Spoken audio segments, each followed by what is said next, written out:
So here we have my last Atago replay for a while. The rest will be various ships that are not the Atago.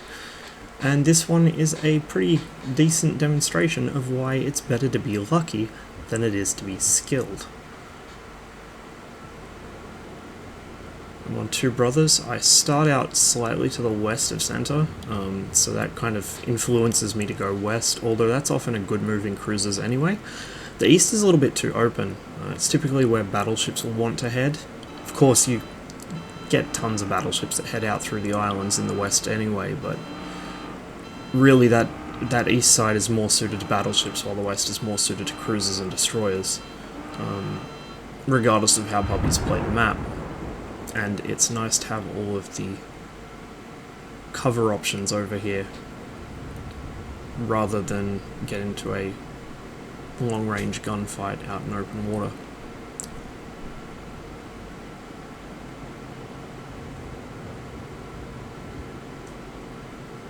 Immediately, the enemy carrier sends some fighters down the center of the map to scout.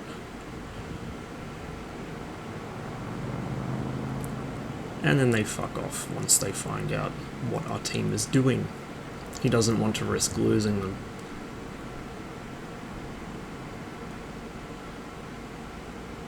Looks like our team's splitting pretty evenly. Our destroyers are going the east side, as well as two battleships and a cruiser. Well, two cruisers, since the guy in cap is on his way there. And then myself, another cruiser, and two battleships are heading this way. Now I'm lit by aircraft, probably those fighters there.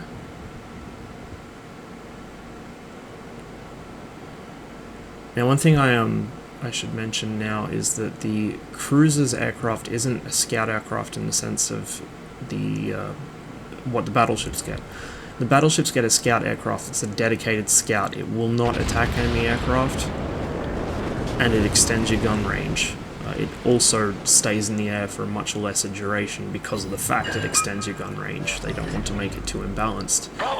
By contrast, my Atago gets a scout fighter, which is capable of engaging and shooting down enemy aircraft. It will panic enemy bombers by shooting at them, and it stays in the air for much longer. It does provide, I'm pretty sure, some benefit to vision. It'll spot things as far as I'm aware, but it doesn't extend my gun range at all. So it's useful to have up around. It's also useful to put up if you're being attacked by aircraft, but it won't do anything about the Atago's gun range.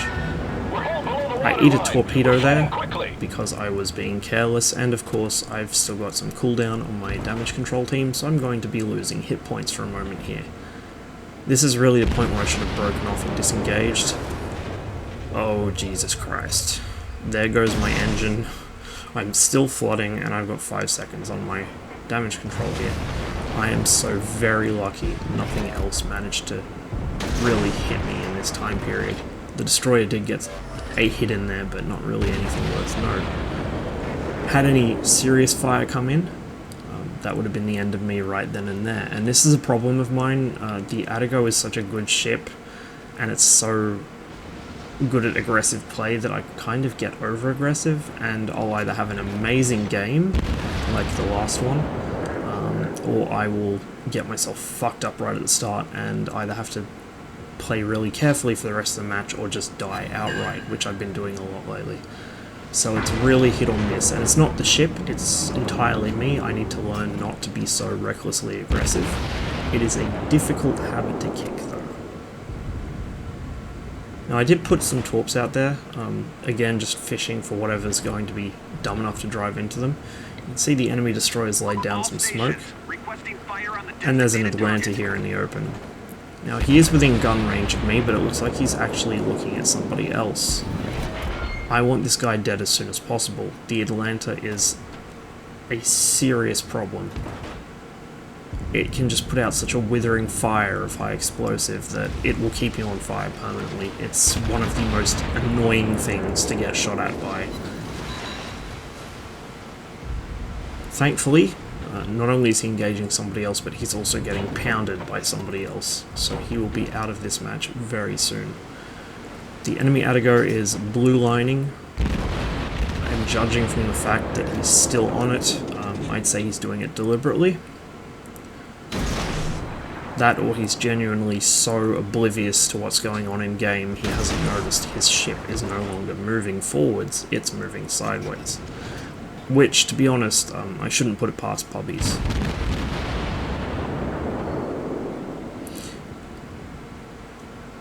I hit the blue line myself. I just didn't have the turn radius to make that, but I immediately get off of it and begin orienting my guns left. Torpedoes to port. Those torps don't look like they're going to hit, so I don't really need to worry about them. Sure enough, they're aimed where I was a moment ago. I guess the enemy thought I was going to try and blue line. Nope.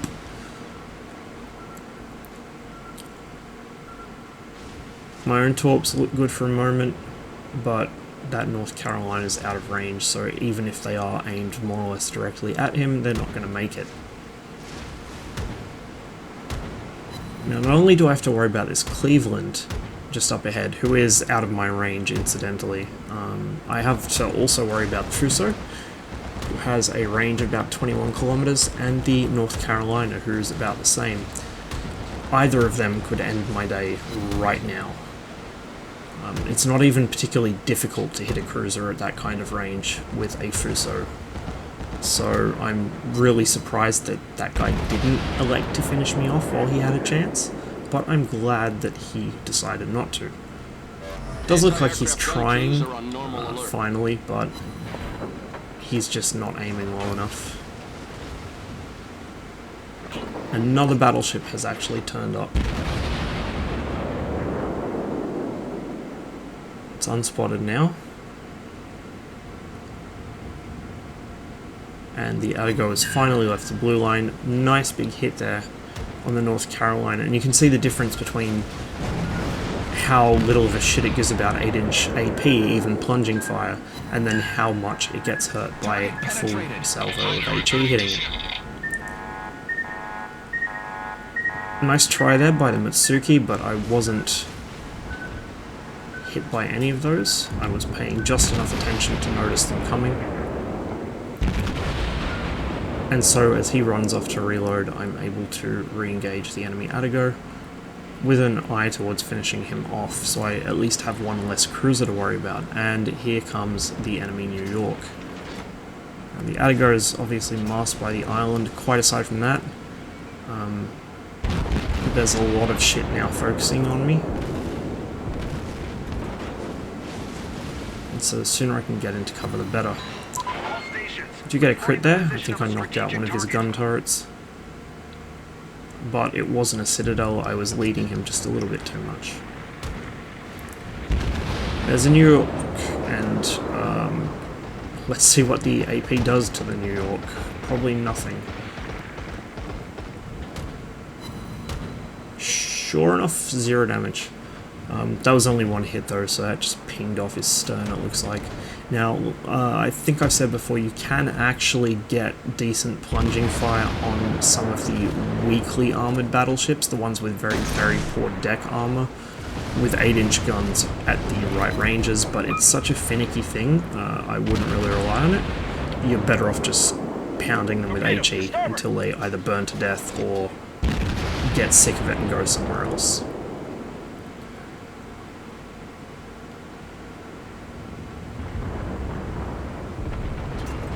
Myself and the Mitsuki trade torps, neither of us hit.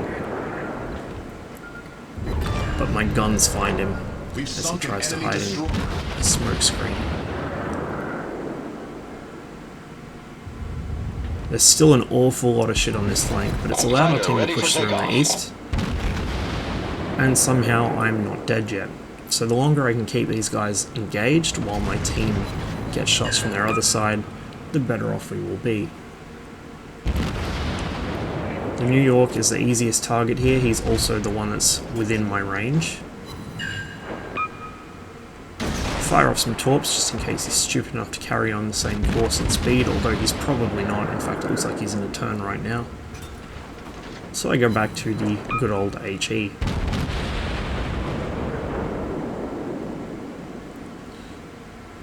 As before, I'm really worried about the North Carolina and Fuso. If either of them put any serious thought into engaging me, it's going to be all over very quickly. The North Carolina is actually taking shots, thankfully not very well aimed ones, and the fact that I'm kind of juking around a bit and also pointing end on towards them helps me avoid getting hit a bit. New York's in a bad way. Tier 5 battleships really do not last long against Tier 7 and up cruisers. Even Tier 6 cruisers, one or two Clevelands that are being played well can really, really ruin a battleship's day just by spamming HE at it. Do take some damage there, but thankfully not enough to kill me. There's a Cleveland incoming. Pretty low on health. So there's that at least. The Cleveland now is the biggest threat just because of its high rate of fire. While the battleships may have the bigger guns, they can't fire nearly as often. 2 rounds a minute versus like 4 or 5 or something. Concentrate fire on the designated target. Cleveland's passing out of my range, but then begins to turn back into my range. Well, I'm not going to complain.